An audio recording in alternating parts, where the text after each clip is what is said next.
Olá, no ar mais um episódio do Conexão Famílias Atípicas. Esse programa que tem como objetivo criar pontes, estabelecer falas, trazer falas que possam esclarecer tudo a respeito das pessoas que vivem na atipicidade e dos PCDs.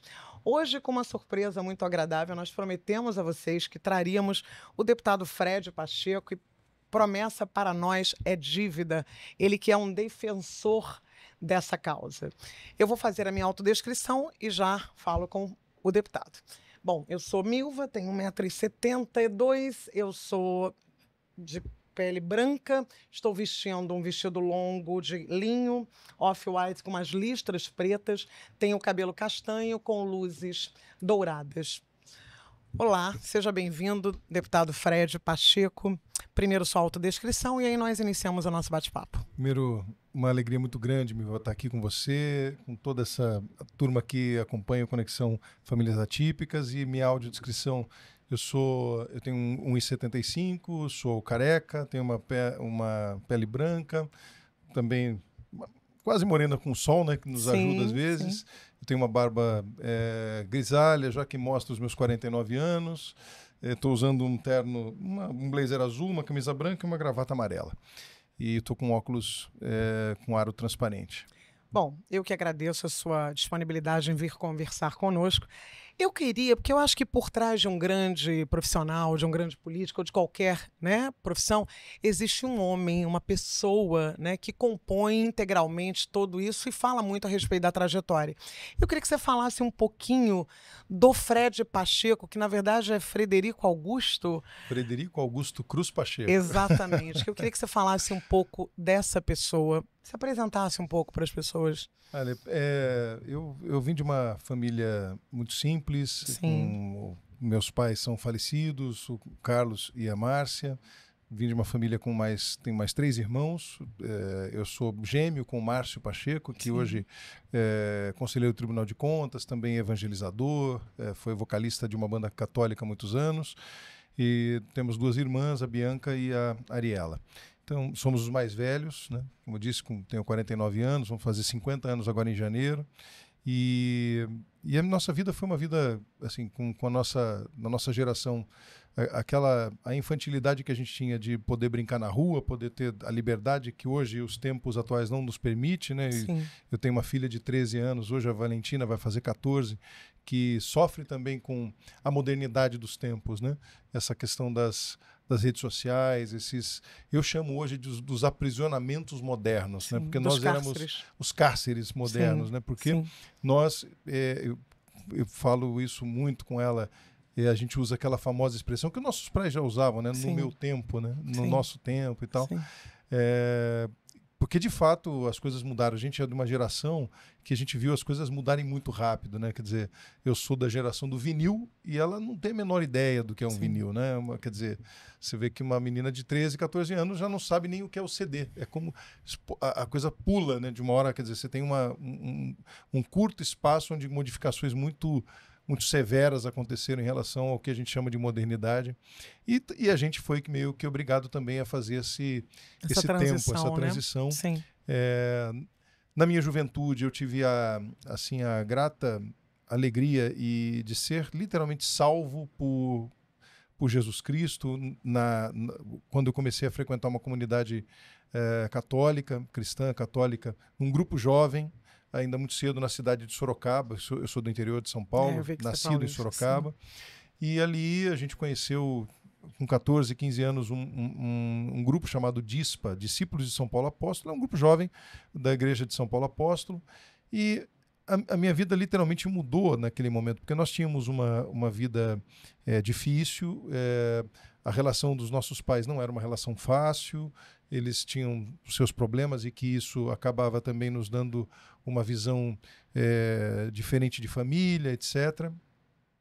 E ali a gente percebeu que havia uma forma diferente de viver. Eu percebi a partir daquela nova dinâmica que era possível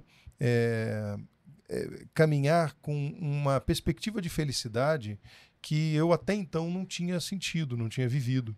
E depois tive a oportunidade de mudar para o Rio de Janeiro, a gente veio para o Rio, aí a gente conheceu Eu falo sempre a gente, porque eu estava ali naquele movimento, sempre eu e meu irmão Gêmeos, gêmeo, né? né? Uma coisa meio que simbiótica, né? Em muitos momentos eu uso o plural, você vai Sim. ver eu falando no plural, porque a gente caminhou durante muitos anos ali, fazendo quase que as mesmas coisas, os mesmos tempos, né?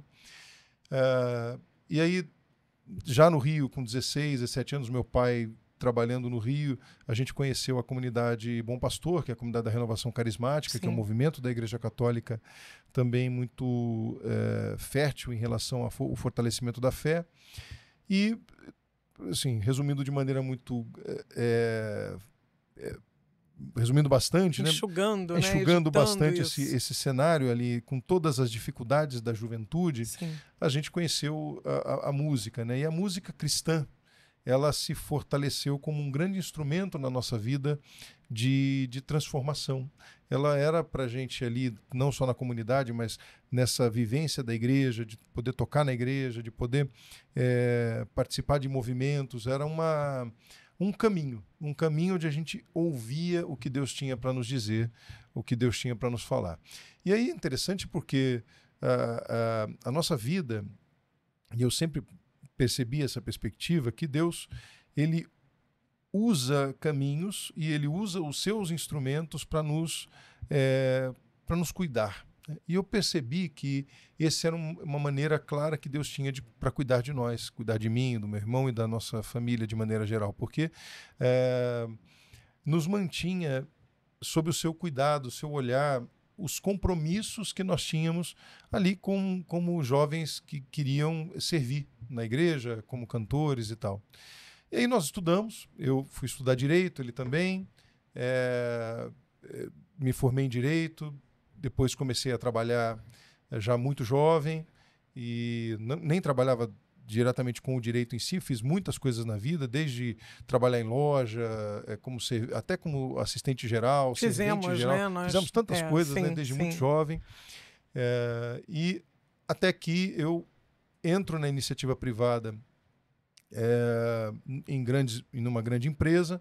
Comecei minha carreira como atendente de telemarketing, assim, com a carteira assinada, aquela coisa toda, e eu começo a fazer uma trajetória de vida, né, profissional, e, em paralelo, uma visão da evangelização através da canção, que me possibilitava falar das coisas do céu, né, através daquilo que Deus realizava em mim, na minha vida, nas experiências que eu tinha ali de vivência na vida, né? E isso foi de fato a grande raiz, né, para que eu pudesse me formar como alguém que queria viver as atividades, ou seja, os papéis que eu tinha na vida a partir do centro que era a possibilidade de ser reflexo de Cristo aqui na Terra.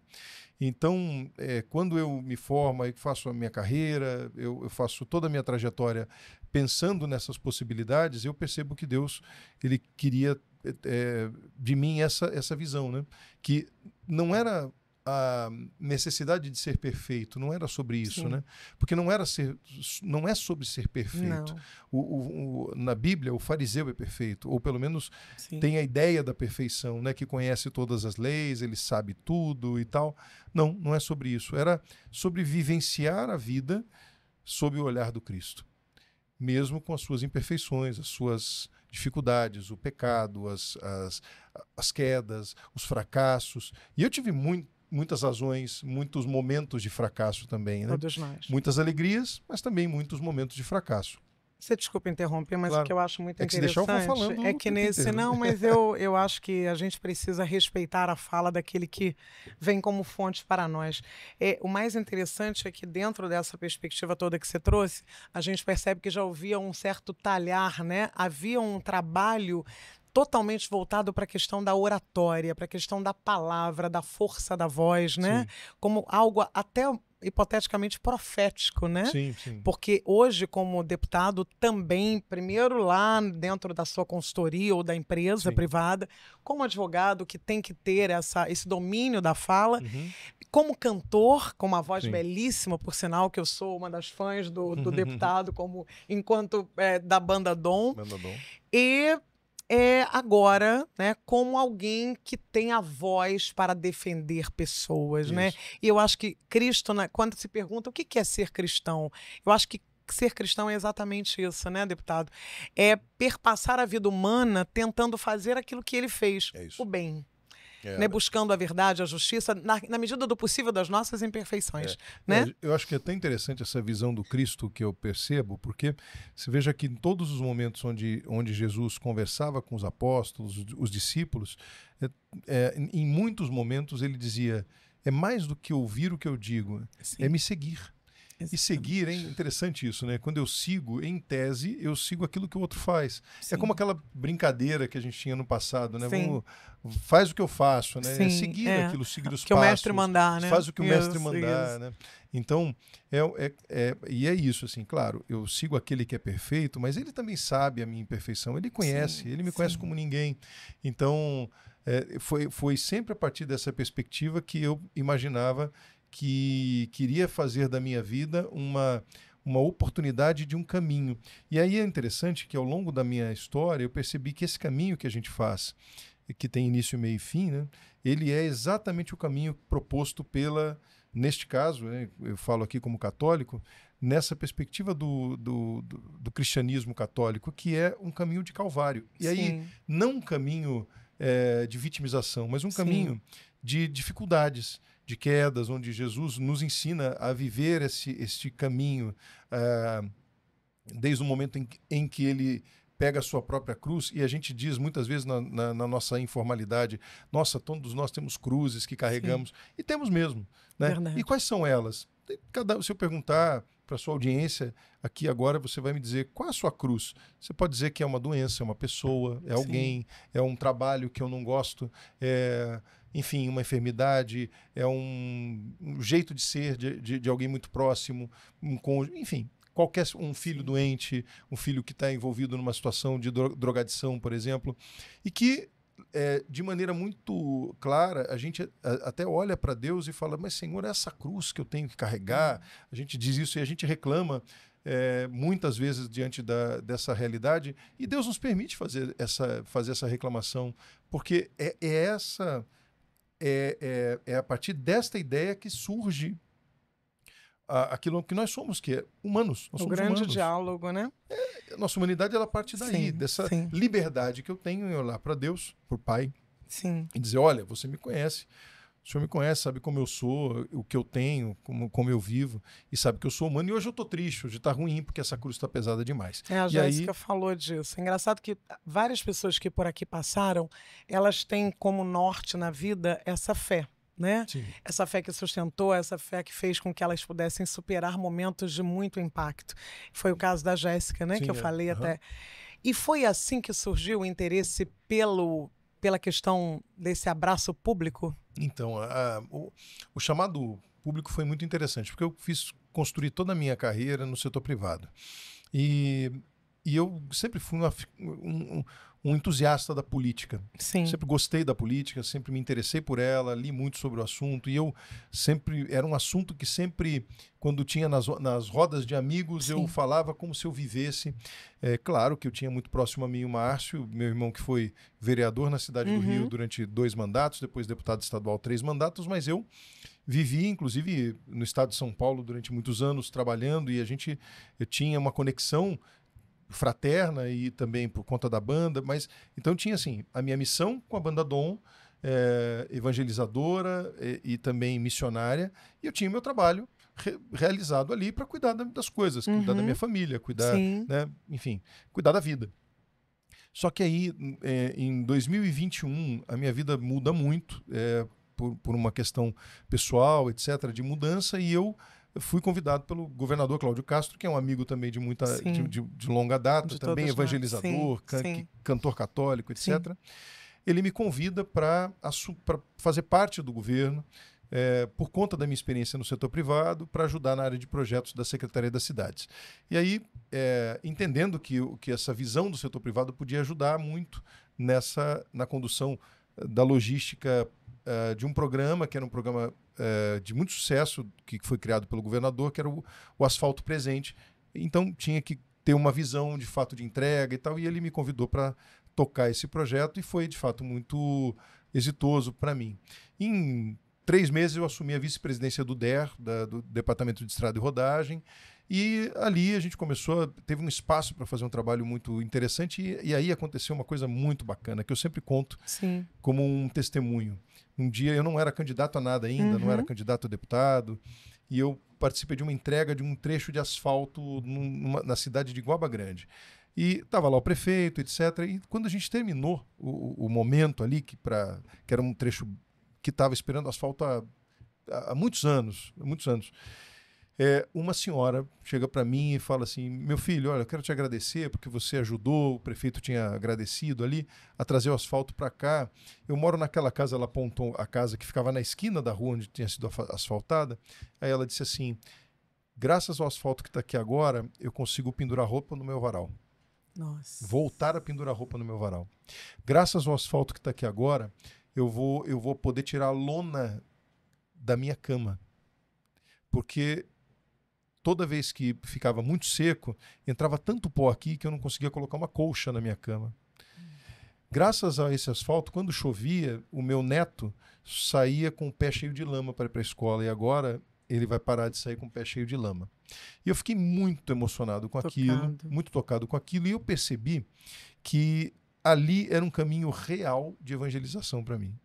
E aí o mais interessante era realizar aquilo que eu tinha cantado a vida toda e que eu já tinha escutado muitos testemunhos, né, de músicas como Tudo é do Pai, Seu Amor é Demais, canções que nasceram no meu coração e que foram gravadas pelo Padre Fábio, Padre Marcelo, e que muita gente dava testemunho e dá ainda hoje.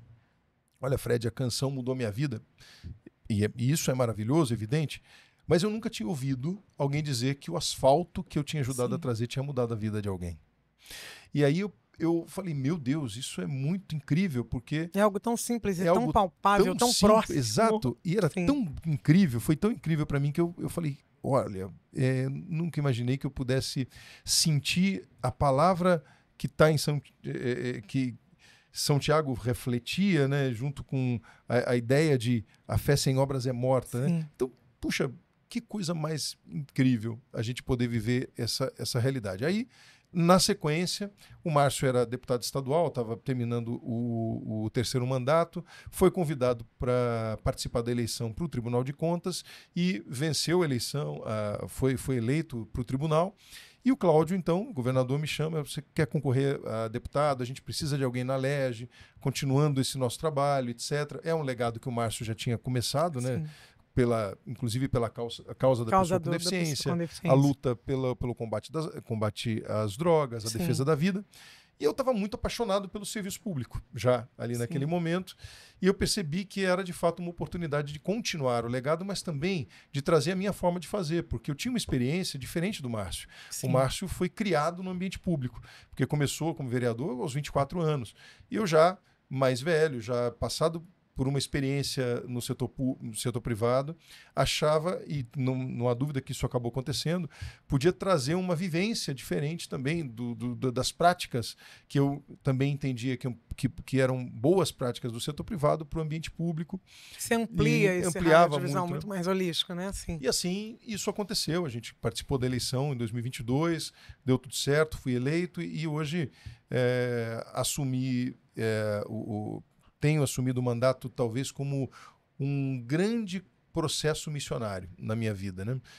E por que digo isso? Porque eu tenho percebido, continuo o meu projeto com a Banda Dom continua, a gente está voltando agora a todo vapor por conta depois que voltou a pandemia, aquela coisa toda, a banda começou a retomar os trabalhos, que continua sendo o meu trabalho evangelístico, né, em relação ao canto, à palavra, à pregação do evangelho e de maneira concreta, e, por outro lado, esse trabalho, que eu reconheço como um trabalho, como outro qualquer, mas que eu sinto hoje quase que como uma missão também evangelizadora, sem precisar falar de Jesus. Isso é uma outra questão também que eu acho importante, porque eu não uso e não gosto de instrumentalizar a fé para falar da política, porque eu acho que isso é muito perigoso e o Estado é laico, etc. Mas eu não uso o microfone da LERJ para falar de Jesus. Eu quero realizar aquilo que ele pede em mim, aquilo que ele me dá a oportunidade para fazer, e eu quero que as pessoas percebam que há algo diferente e que, em algum momento, alguém reconheça que isso é ser reflexo do Cristo que vive em mim. Se alguém me perguntar, mas quem te ensinou isso? Quem te ensinou, por exemplo, a dizer não para as coisas erradas ou para as propostas que são ruins e realizar o que tem que ser feito, ou conduzir bem a máquina pública? Eu digo, simples, eu tenho medo do inferno. Então, como eu tenho medo do inferno, e eu quero ir para o céu, e eu quero obedecer aquilo que Jesus me pede, aí as pessoas, entendi. Então, entendi que o Fred... E eu não é sobre ser santo, é sobre ter um caminho de santidade, é querer ter um caminho de deixar um legado, ou ter a oportunidade de deixar um legado a partir da experiência que eu vivi e da construção de homem que fui na minha vida, né? E muito interessante porque a política é essa ação, né, do bem comum, né? E entra a causa PCD. Eu acho que esse rastro vem sendo deixado de forma muito positiva, porque todas as pessoas que aqui sentaram falaram da sua pessoa, da sua atuação pública, de forma assim, muito encantada, não só pelo político, por aquilo que você tem lutado, mas pela sua delicadeza, pela sua afabilidade com todo mundo. Então, a missão está sendo muito bem cumprida. Fico feliz demais. E como entra... como essa causa PCD te abraça? Porque eu acho que é ela que nos escolhe. Sem dúvida. Eu cheguei aqui sem nenhum conhecimento da questão. Eu estava dividindo isso porque eu acho que esse projeto está chegando ao fim, infelizmente, né? Porque eu estou muito triste com isso, porque a gente se apaixona e a gente começa a perceber que existe um mundo que a gente desconhecia e que tem muito mais a nos ensinar do que nós a ele. E como entrou, como ele te abraçou, esse projeto? Isso foi interessante. Como eu disse, o Márcio, ele era já uma referência na causa, na luta dos direitos da pessoa com deficiência, desde vereador, né? Ele, o Cláudio também, que trabalhou junto com ele, etc. Né? E eu via a importância de se ter esse trabalho continuado, né? Então, no primeiro momento, eu me obriguei a dizer, eu preciso conhecer esse assunto, eu preciso estudar sobre o tema, eu preciso continuar esse legado não pode morrer, né? E aí aconteceu isso exatamente o que você disse, Milva, porque quando eu cheguei na LERJ, foi a primeira coisa que eu pedi ao presidente Bacelar, já eleito presidente Bacelar, pedi, presidente, eu gostaria de assumir a presidência da Comissão da Pessoa com Deficiência na LERJ. Assim como já foi presidida pelo Márcio, eu gostaria de ser o presidente. Porque me sinto preparado e, mais do que isso, me sinto entusiasta da causa e fui literalmente me apaixonando pela questão. E é engraçado que essa paixão aconteceu de maneira imediata pelo fato de eu entender que a minha vocação era trabalhar por aqueles que estavam ali vivenciando um ambiente vulnerável, marginalizado, excluído, né? Excluído, né? Excluídos, sempre excluído. E eu via, interessante, até comentários ali de alguns deputados que diziam para mim assim, mas Fred, você não quer uma comissão mais importante? E aí eu percebia que eles mesmos meio que não entendiam como algo... E no final das contas, assim, eu faço parte de 15 comissões da casa. Eu estou na Comissão de Constituição e Justiça, a mais importante da casa, de fato, né? E presido a Comissão da Pessoa com Deficiência, que para mim é a mais importante. Né? E estou em outras tão importantes quanto Comissão de Educação, Direitos Humanos, Tributação, enfim, combate à pirataria e tantas outras. Educação. Então, eu sou, acho que, um dos deputados que mais faz parte de comissões da casa. Eu arrisco dizer que tem mais comissões sou eu. E isso me dá muito trabalho, mas ao mesmo tempo me dá muita alegria de poder exercer o papel que aqui fui chamado e fui convocado a partir do voto a fazer. Então, quando eu percebo essa missão, eu vi ali a necessidade de se fazer um trabalho por aqueles que de fato eram os mais vulneráveis, e aí aconteceu uma virada de chave, né? Uma vez alguém me perguntou, Fred, mas você, presidente da Comissão da Pessoa com Deficiência, você está apaixonado pela causa, mas você não tem uma deficiência. Você não é pessoa com deficiência. E nem tem alguém da família nem alguém com nesse primeiro momento. Por que esta paixão hoje? E aí eu digo com toda tranquilidade, né? Eu sonho por um mundo talvez utópico nesse primeiro momento, mas que reconheça a pessoa com deficiência sem precisar chamá-la de pessoa com deficiência. É uma pessoa, né, antes de qualquer coisa. É simples. Então, eu reconheço, a minha luta hoje pela pessoa com deficiência não é para adaptar o mundo, porque adaptação é jeitinho, eu não quero um mundo adaptado. Sim. Eu não quero um mundo que a pessoa tenha um lugar específico para ela. Eu não quero um mundo onde a pessoa tenha, esta sala é para você, esta cadeira é para você, este ônibus tem lugar marcado para você. E eles não querem esse lugar. Eles não querem esse lugar. Não. Então eu comecei a perceber Sim. que era minha obrigação como alguém típico Sim.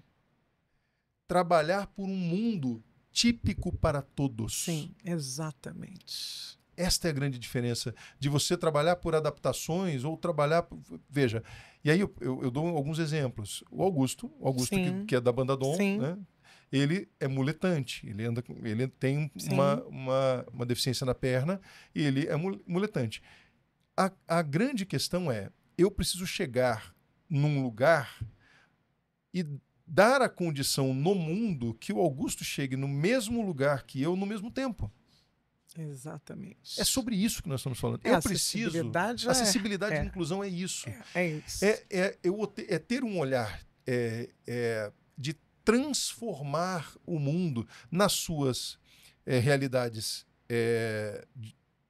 físicas, sim, mas, sobretudo, as questões atitudinais. Ou seja, eu tenho alguém que é cadeirante, eu preciso entender que toda vez que eu encontrar um cadeirante, eu preciso me sentar para conversar com ela. Por quê? Porque o cadeirante, se você estiver de pé, ele vai ficar com dor no pescoço, olhando para você para cima. Sim. Então, quando eu rompo essa barreira atitudinal, eu encontro alguém, imediatamente eu me sento. Porque para mim isto é um normal, entre aspas, essa palavra tão estranha para nós. E é esta palavra também que já foi excluída do dicionário da pessoa com deficiência, porque o que é normal? O que é normal? O que é normal? O que é deficiência, né? Qual é a sua deficiência? Porque eu tenho muitas. Eu quero chamar de diferença. Diferença, exatamente. Eu quero chamar de... Que é isso. Nós temos o subsecretário de Políticas Inclusivas da subsecretaria, o superintendente da subsecretaria de Políticas Inclusivas, o Dr. Geraldo. Dr. Geraldo Nogueira Geraldo ele esteve comigo, né? Aqui. É cadeirante e tal, e é diretor também da OAB, um advogado brilhante. E eu digo isso em todos os eventos que estou com o Dr. Geraldo. É isso. O Dr. Geraldo tem que chegar num local e ele tem a mesma tranquilidade em se locomover quanto eu. Sim. Eu tenho que estar num auditório e saber que alguém cego, como o meu advogado na Comissão da Pessoa com Deficiência, o Charles. Que é um advogado também brilhante, esteve aqui comigo. Um sujeito diferente, né, no seu intelecto, ele consegue ter acesso a tudo aquilo que vai ser dito, porque ele tem condições de suporte para receber a informação adequada.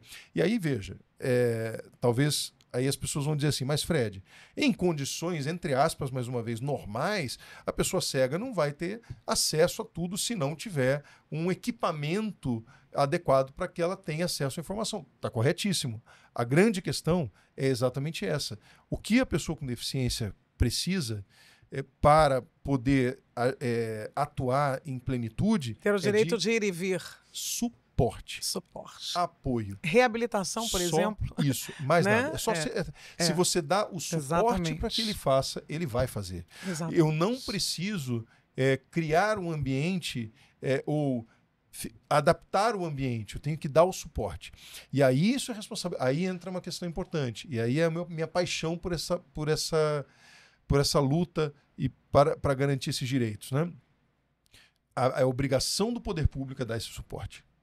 A obrigação, e eu como hoje servidor público, como deputado estadual e como responsável pelas pautas, 90% da pauta que defendo hoje é para garantir que os direitos da pessoa com deficiência sejam absolutamente equânimes aos meus. Sim. Então aí eu digo o seguinte, tem gente que fala assim, puxa Fred, mas você não é pessoa com deficiência. É isso mesmo, eu quero que ela tenha o mesmo direito que eu tenho. Exatamente. Então, por isso, a minha régua para ela vai ser alta mesmo, porque se eu posso, ela também tem que poder. É o não subestimar, né? Permitir que eles Nunca. sejam protagonistas, né, das Sim. suas histórias, Se eu né? sou, porque ele não é. Exatamente. Porque Então, você tem mais direito do que sim, ele, então né? é por isso que eu Sim. hoje sou tão apaixonado por Sim. essa causa. Porque é simples assim, se eu posso tocar algo e posso beber água com um copo específico, assim, eu tenho que dar um jeito de que alguém que tem uma deficiência consiga fazer o mesmo.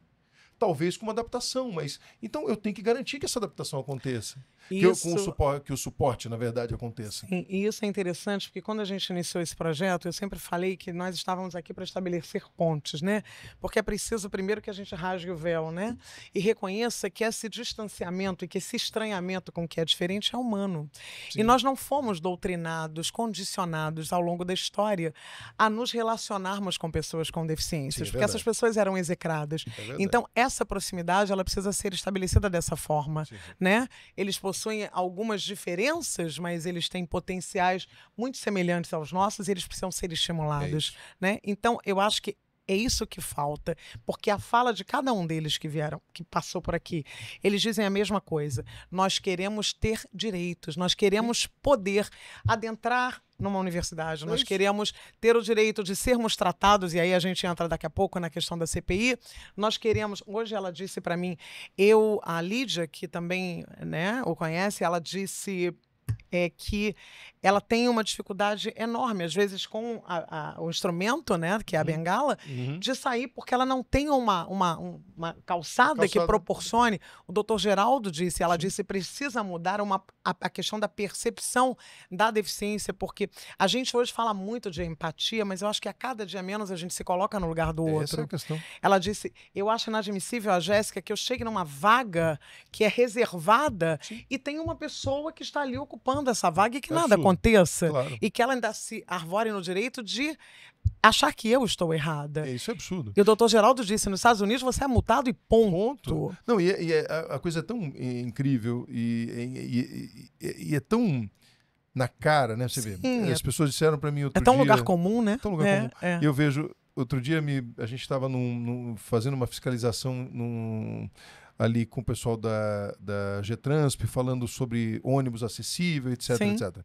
E aí alguém me perguntou sobre isso. Eu vi lá os ônibus marcados com os locais, né, para garantir o assento e tal. Eu disse assim, a pessoa ficou meio assustada. Eu falei, eu sou contra isso. Todos os assentos deveriam ser prioritários para aquele que tem a sua necessidade. Sim. Porque, veja, não são... A nomenclatura correta é a pessoa com deficiência. Sim. Mas nós temos hoje também, e não é errado dizer, que há pessoas que possuem necessidades especiais. Que eu acho Por exemplo, mais... uma pessoa grávida tem uma necessidade especial. Um idoso tem uma necessidade. Exatamente. Sim. O idoso pode ter uma deficiência, mas ele pode não ter uma deficiência, mas ter uma necessidade especial. Sim. Então, veja... Quando eu tenho... E aí esta é a grande chave de leitura que me permite entender o que é de fato um mundo com equidade. E equidade é diferente de igualdade. Sim. Igualdade são dois copos iguais. Sim. Mas se alguém tem mais sede do que eu preciso dar um copo mais cheio para quem tem mais sede. Exatamente. Então, isso é equidade. Olha, bebe você, porque eu sei que você está mais tempo sem beber água, eu vou beber menos porque eu bebi há 2 minutos atrás. Isto é justiça. É para proporcionar a mesma possibilidade para o outro, né? Isto é justiça. Sim. É a história que... nos Estados Unidos, há alguns... Primeira vez que eu tive a oportunidade de ir a um parque de diversões, que era uma coisa interessante, porque as pessoas iam estacionando assim. Na medida em que você vai chegando, você estaciona no local mais longe do acesso. Sim. Aí eu não devia ficar mais próximo, porque eu cheguei primeiro. As pessoas pensam, não, mas é que o último que chegar ele fica mais próximo da entrada. Sim. Para que a organização aconteça melhor. Mas está errado isso. Não está errado. Não tá errado. Você não sabe o que motivou a pessoa a chegar ali naquele horário, etc. Sim. Então, as relações precisam mudar. Sim. E pensar que, de fato, a gente não pode entrar naquela perspectiva do é o meu primeiro. Não é o meu primeiro. É assim, ele precisa mais do que eu agora, então eu vou ceder o meu espaço. Assim como isso pode acontecer na minha vida. E aí eu estava participando de um simpósio dias atrás que envolvia novas construções e acessibilidade em edifícios. Fui convidado pelo Sindicato de Síndicos Profissionais para falar sobre acessibilidade em prédios e tal. E o simpósio... E no final eu estava falando que acessibilidade, e aí havia lá uma discussão, porque um dos síndicos falou assim, puxa, a gente estava discutindo e a gente foi falar na Assembleia e o pessoal era contra colocar corrimão e numa saída. Porque tinha que pagar e dividir aquela coisa toda, fazer aquela adaptação. E aí alguém levantou a mão e falou assim, você tem que pensar que amanhã pode ser com você. Exatamente. Aí eu falo assim, aí a pessoa assim, mas comigo? Amigo, olha só, ninguém, e aí eu falo isso, posso falar aqui em nome das pessoas com deficiência que eu atendo todos os dias. Sim. Ninguém pediu para ter a deficiência. Não. E se você perguntar para ela se você preferia estar andando em cadeira ou ele pode dizer, preferia estar andando porque dá trabalho danado. Tirar minha cadeira do carro para sair, para fazer coisas que... Sem romantizar, Sem romantizar, não romantiza porque é difícil. Claro que é. Claro então, que é. não vamos normalizar essa situação. Sim. Realmente é mais difícil. Algumas situações que são talvez rotineiras e cotidianas para mim, como você chegar num local e falar assim, puxa vida, onde é o banheiro? É ali? E para alguém que tem uma diferença, vai olhar, puxa, será que tem tudo que eu preciso naquele banheiro? Ora, será que eu consigo chegar até lá? Será que eu consigo chegar no banheiro? Será que eu consigo... Enfim, e isso tudo são condições que dificultam. Agora, a pergunta é a seguinte, a gente olhar de uma perspectiva da tipicidade como se nunca fosse acontecer, né? E eu não me colocasse no lugar do outro na hora de, por exemplo, colocar um corrimão ou fazer uma rampa ou pensar, por exemplo, em uma visita que pode...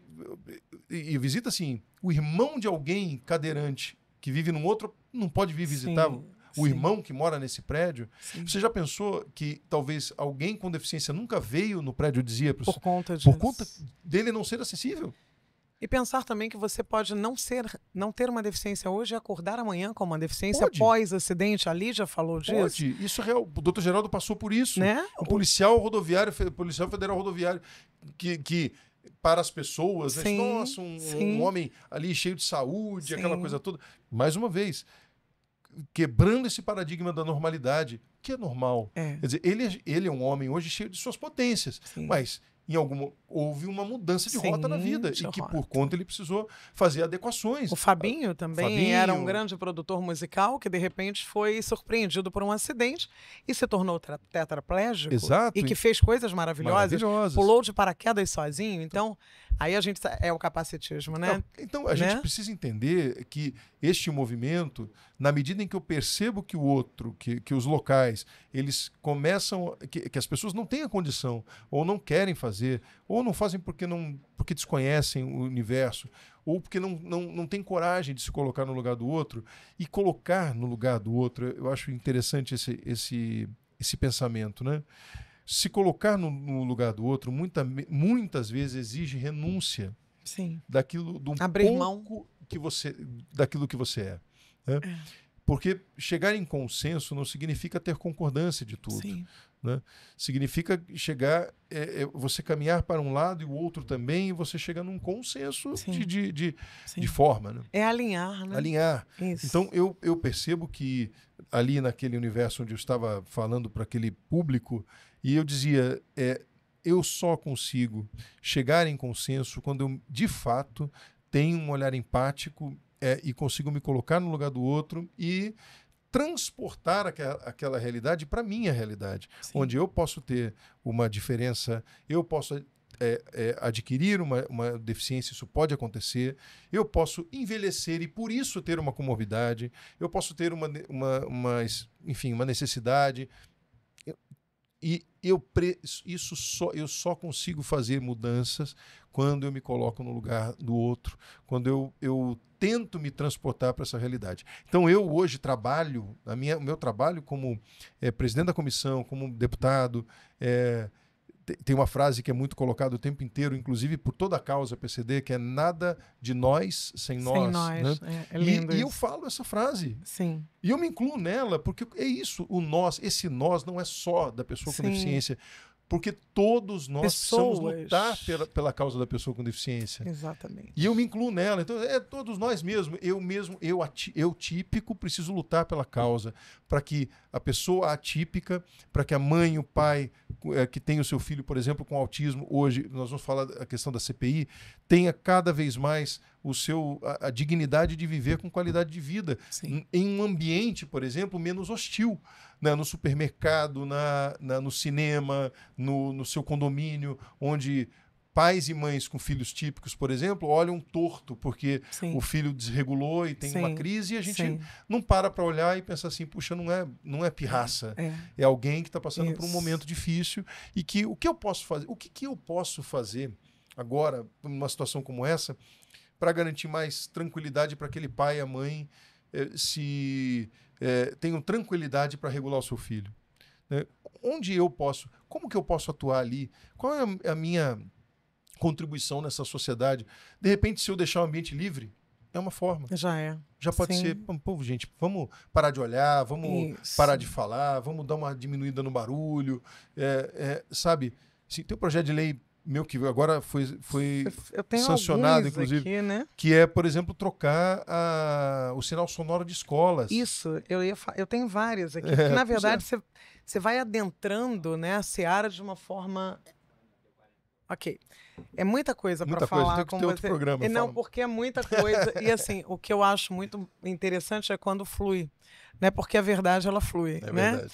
É que você tem uma lei também que eu acho que olha para um lugar também que a gente está caminhando aí, que é a questão das doenças raras. Sim. Eu entrevistei um cientista que disse que é uma realidade crescente também, na mesma proporção que o espectro autista, das pessoas dentro desse espectro. Você, por exemplo, você garantiu tratamento especializado para epidermólise bolhosa, que eu fui estudar, entender, e que já havia visto pessoas em consultórios e ficava, porque eu não vou ser hipócrita de dizer que eu não olhei com uma certa compaixão, porque é uma coisa dolorosa. Muito dolorosa, né? Muito difícil. E você ter esse olhar para essa... é a Lei Gui. A Lei Como Gui. você conheceu o Gui? Conheci o Gui na realidade ali na LERJ. A mãe dele trouxe a ideia através da Comissão de Normas Internas, e eu fui o relator da lei. Sim. E foi uma maneira muito prática, né, de trazer para o ambiente público, ou seja, para os hospitais e para toda a rede pública de saúde, um tratamento que é muito específico. Você imagina um banho para um paciente de epidermólise bolhosa. Quase em carne viva. Custa para um pai é R$2.000. Uau.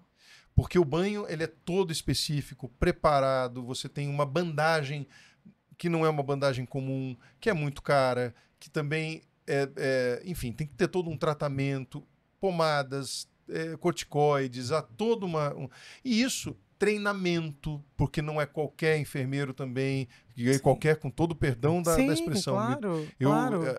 Amo tanto os enfermeiros nesse sentido, assim, porque precisa de um treinamento específico uma também. Coisa voltada né? Porque nós não sabemos, não dominamos, mesmo dentro do direito, existem áreas que talvez você não consiga penetrar da mesma forma. Exato. Não? Então precisa de um tratamento, de um treinamento específico para cuidar, porque é uma doença, como eu disse, rara e que depende de uma formatação específica. Então, todo o ambiente dessa lei, ela foi colocada para permitir ao ambiente público hospitalar, para ceder às pessoas que hoje procuram o setor público de saúde a ter o atendimento e todos os equipamentos necessários para que a epidermólise bolhosa seja tratada com dignidade.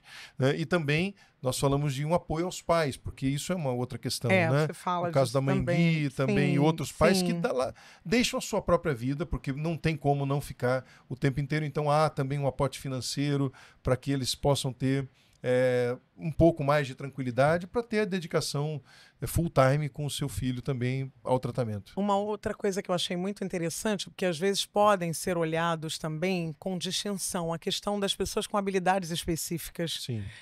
que é um olhar também muito interessante, porque existem muitas pessoas que são tratadas de forma até exclusivas por conta de uma percepção um pouco mais aguçada das coisas. Sim, é verdade. Eu mesmo, quando fui...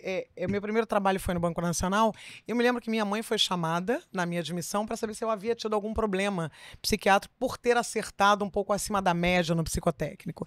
Então, qualquer habilidade um pouco mais, né, então a gente trata de uma forma e às vezes impede que essa pessoa seja um potencial engenheiro ou um cientista que vai mudar a história da humanidade, e essa pessoa não tem estímulo aqui, de repente encontra estímulo lá fora. É isso. Porque, né? Não, isso é uma questão muito importante. Assim, a gente precisa entender primeiro você desconstruir o conceito de inteligência. Sim. Porque o que é ser inteligente? Sim. Quais são os modais de inteligência? Quais são as formas de pensar? Sim. Não é? Aquele que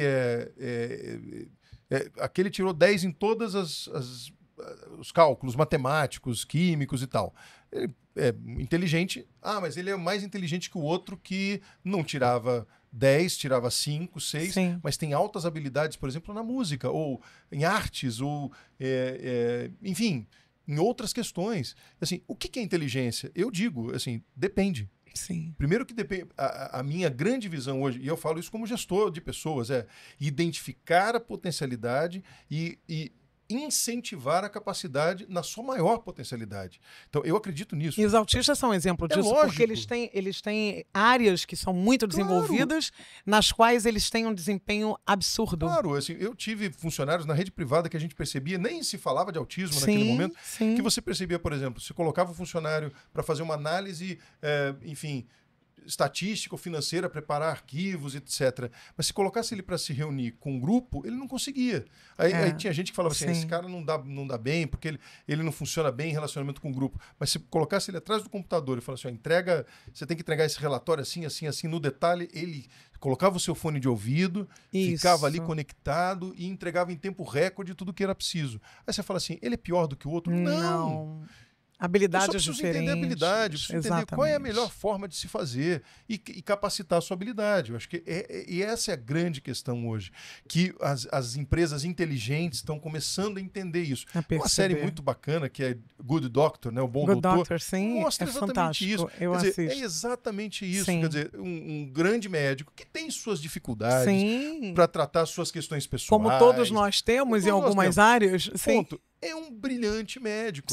Agora, se perguntar assim, puxa, mas se você colocasse ele para ser engenheiro ia dar certo? Talvez não. Se colocasse ele para ser músico, talvez não. Mas é isso que eu estou dizendo. A nossa capacidade.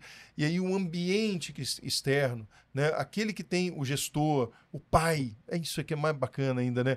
O pai precisa ser também muitas vezes treinado nesse processo. Para perceber, para não querer enquadrar, né? Você não pode colocar as pessoas dentro de uma caixa de fósforo porque elas são muito maiores do que ela. É aquela história, né? Eu sou gêmeo do Márcio, mas nós somos diferentes. Completamente diferentes. Somos completamente diferentes. Eu conheci o seu irmão. Então, assim, e nem por isso sabe, a gente precisa ser igual. E não tem essa coisa de dizer, e nossos pais sempre nos deram essa possibilidade de dizer, não, nós somos parecidos, mas... E o caráter da unicidade, né? Claro. Agora, você é único e o Márcio é único. Sim. Por exemplo, na política, tinha essa coisa, né? De quando eu entrei na política, todo mundo assim, puxa, quero ver como é que o Fred vai ser. Será que ele vai ser... O Márcio foi um político incrível e tal. Também. Mas vai ser igual o Márcio? Porque eu não quero ser igual o Márcio. Não. Você tem a sua própria história. Eu quero fazer a minha história, né? Agora, eu quero respeitar o legado dele, mas eu quero fazer a minha história, a minha trajetória, e que as pessoas reconheçam isso também. Olha, eu quero pedir eu não sei se tem essa autonomia, mas acredito que sim, né? Por ter desenvolvido o meu trabalho aqui com todo o amor. Se o deputado me permitir, eu gostaria de dar continuidade, né? Ter um segundo episódio, porque a gente não conseguiu entrar. Com certeza. Na questão da CPI, outras questões que eu quero falar sobre projetos que envolvam o incentivo ao esporte, a importância das instituições. Eu acho que é um dever, né? Porque essa possibilidade de conhecer alguém que faz política de forma diferenciada e humanizada, realista, né? Não prometendo um mundo ideal, mas um mundo real, onde as pessoas possam ter a mesma oportunidade e as mesmas possibilidades. Então, eu Posso contar? Claro que pode, vai ser um prazer. Já me comprometo a estar no segundo episódio. Então, nesse primeiro, você conheceu um pouco da trajetória humana, pessoal, você entendeu um pouquinho da história, por que que esse deputado vem desenvolvendo um trabalho com tanto brilhantismo, fazendo a diferença, deixando uma marca positiva dentro do cenário político do Brasil. E no próximo episódio, nós vamos falar das atuações mais incisivas, principalmente da CPI. Então, se você gostou desse episódio, você ativa as notificações e você compartilha para que outros possam ter a oportunidade de conhecer o deputado Fred Pacheco. E fique conosco no próximo, ok? Muito obrigada e até lá.